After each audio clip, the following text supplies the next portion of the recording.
Bonjour et bienvenue dans cette vidéo flash dans laquelle nous allons apprendre ensemble à schématiser un circuit électrique simple. Dans un premier temps, pour pouvoir faire le schéma d'un circuit électrique, il est important de connaître l'ensemble des symboles normalisés des différents dipôles que l'on utilise en électricité. Si vous souhaitez une piqûre de rappel, n'hésitez pas à cliquer sur le lien en haut à droite de cette vidéo. Voyons maintenant quelles sont les différentes étapes de construction d'un schéma normalisé. Dans un premier temps, il faut garder en tête que ce schéma doit être tracé à la règle et au crayon à papier. Dans une première étape, on commence par tracer un simple rectangle. Dans une seconde étape, on créera autant d'emplacements que de dipôles. De préférence, ces emplacements seront situés au milieu de chaque côté du rectangle. Enfin, dans une troisième et dernière étape, on représentera les symboles normalisés des dipôles dans les emplacements en respectant l'ordre dans lequel ils se suivent dans le circuit électrique.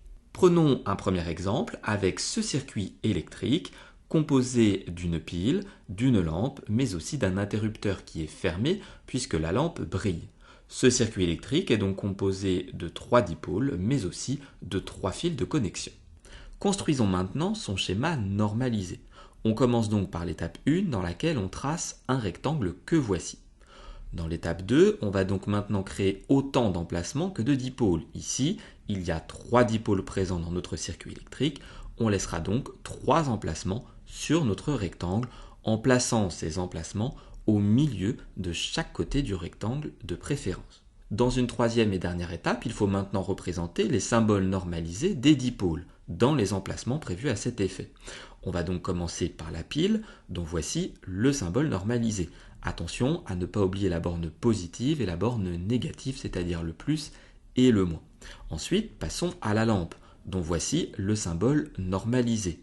Et enfin, voici donc le symbole normalisé de l'interrupteur fermé. On a donc bien ici représenté le schéma normalisé de notre circuit électrique. Lorsqu'on termine le schéma normalisé du circuit électrique, il faut toujours vérifier, compter le nombre de fils électriques présents dans notre circuit électrique. On les a ici représentés par 3 couleurs différentes, le fil vert, le fil rouge et le fil bleu.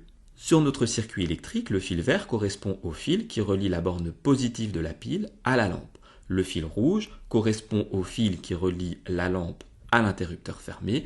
Et enfin, le fil bleu, le fil qui relie l'interrupteur fermé à la borne négative de la pile. On a donc bien ici au total 3 fils électriques sur notre circuit électrique et 3 fils dans notre schéma normalisé. Passons maintenant à l'exemple numéro 2, dont voici le circuit électrique, qui est composé d'une pile, d'une lampe et d'un moteur. On va maintenant réaliser son schéma normalisé. N'hésitez pas à le réaliser vous-même, puis à regarder la correction par la suite. Ce circuit électrique est donc composé de 3 dipôles, mais aussi de 3 fils de connexion. Il faut garder ces informations en tête pour la construction du schéma normalisé. On représente donc un rectangle sur lequel on fait figurer 3 emplacements puisqu'il y a 3 dipôles dans notre circuit électrique. Ensuite, on va simplement dans chacun de ces emplacements représenter le symbole normalisé des différents dipôles présents dans le circuit électrique. On peut commencer par la pile dont le symbole normalisé est le suivant. Puis la lampe qui est donc reliée à la borne positive de la pile et enfin le moteur dont le symbole normalisé est le suivant. On a donc bien représenté ici le schéma normalisé de notre circuit électrique. Comme précédemment, on va maintenant vérifier que le nombre de fils électriques, le nombre de fils de connexion est correct. On a ici, sur notre schéma normalisé, 3 fils de connexion. Vérifions que cela est correct avec le circuit électrique. On a donc ici un fil vert qui relie la pile, la borne positive de la pile, à la lampe. Notre fil rouge est en fait le fil qui relie la lampe au moteur et enfin le fil bleu est celui qui relie le moteur à la borne négative de la pile. Notre schéma normalisé est donc correct. Cette vidéo flash est maintenant terminée, j'espère qu'elle a été claire. N'hésitez pas à vous abonner à ma chaîne YouTube et je vous dis à très bientôt pour de nouvelles vidéos.